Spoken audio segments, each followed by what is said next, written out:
glicose? A glicose é protocolo você pedir então nos exames laboratoriais quando você quiser avaliar na área esportiva.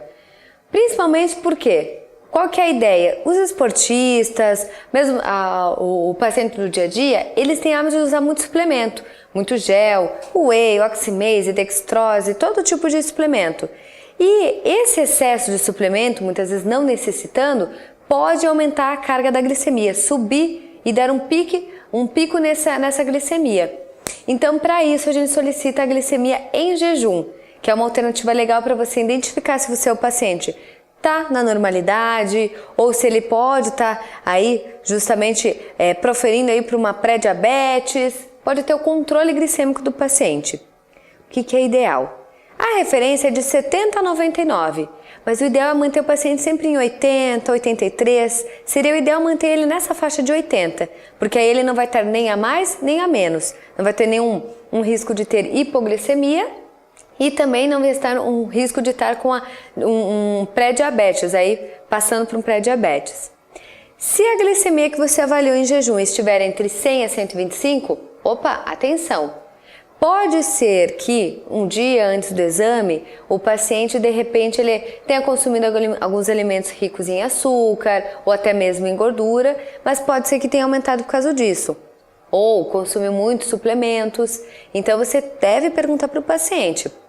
Até uma sugestão super importante é que quando ele vai fazer os exames no laboratório, o ideal é pedir para que ele fique até 3 dias sem tomar os suplementos. Se toma complexo de vitaminas e minerais, se toma whey, se toma BCA, se toma carboidrato, gel, pede para ele ficar uns 3 dias sem tomar, para daí que o organismo dele responda adequadamente, para que dê um exame fidedigno, certo? Outra coisa, não adianta ele fazer o exame se na noitada anterior ele saiu, foi para balada, bebeu álcool. Então, se tem álcool no sangue, não adianta, espera pelo menos uma semana para refazer esses exames.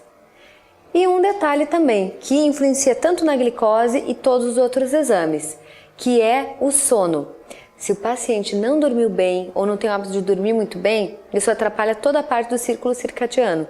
Então, nós devemos fazer com que ele tenha boas noites de sono, melhorar até na parte ali da alimentação, colocar o chazinho de melissa, que eu comentei para vocês, melissa, também de camomila. E daí depois, quando ele adequou esse sono, aí sim fazer os exames. E diabetes? Cuidado se essa glicemia em jejum ela está acima de 126. Primeiro, só com a glicemia a gente não vai diagnosticar nada do paciente, né? Não vamos dizer que ele tem ou possa ter algum problema com diabetes, mas já vamos ficar atentos.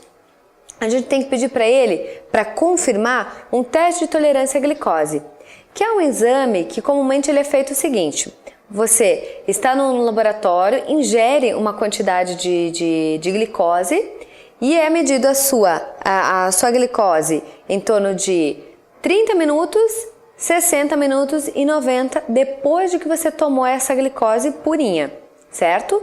Se tiver alteração, aí vai ser delimitado cada um, colocando se está normalizado, se é pré-diabetes ou se é diabético.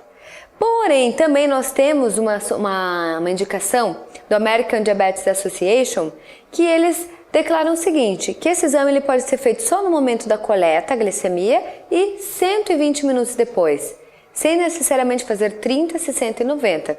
Então, se você ir em alguns laboratórios, eles ainda vão manter as 3 medições, ou outros podem manter só uma medição e depois a segunda só em 120 minutos. O importante é você ter o resultado. Resultado, vamos lá. Se eu tiver um teste de tolerância à glicose com resultado de 70 a 140, ok, está equilibrado.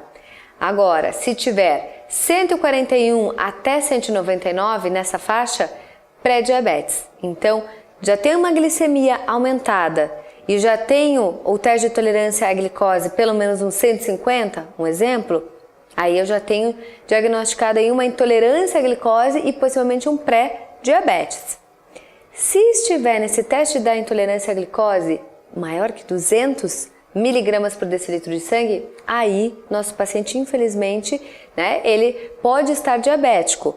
Então, a gente vai correlacionar problemas familiares, né, alimentação, mas não é difícil, infelizmente, né, não é difícil a gente avaliar. Então, o que eu quero dizer também é que mesmo se o exame de um paciente de vocês que for atleta, for esportista, tiver uma glicemia entre 100 a 102, ou seja, perto de 100 ou 102, não descartem o teste de tolerância à glicose, não descartem. Deve ser feito para comprovar se ele tem ou não uma alteração na glicemia. Então, nós podemos deixar esses dois itens. Glicemia acima de 100, 110, né? Já podemos diagnosticar.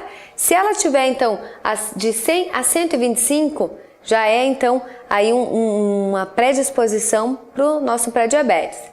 E o teste de intolerância à glicose, se ele tiver entre 141 a 199, então a gente está aí com um paciente que tem que tratar, tem que diminuir a carga glicêmica de todos os alimentos, acrescentar de preferência canela em todas as refeições que ele for fazer como lanche, no meio da manhã, no meio da tarde, pedir para ele colocar, por exemplo, uma banana ou uma maçã picadinha, para ele colocar um pouquinho de canela. Ou se ele for tomar um shake, até mesmo o shake pós-treino, que ele faz com whey, ele pode colocar em torno de 15 gramas de whey, 200 ml de água e pitadas de canela. Mexe tudo e toma. Então, essa técnica vai ajudar também a baixar o índice glicêmico. Olha que legal, super fácil, né? Só colocar o whey e a canela.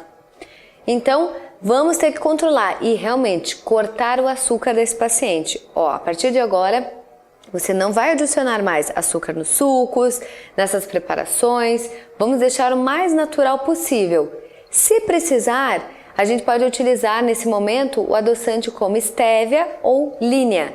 Então são adoçantes que vão ajudar aí a ter resultados e não vão comprometer a saúde. Pelo menos, gente, até normalizar.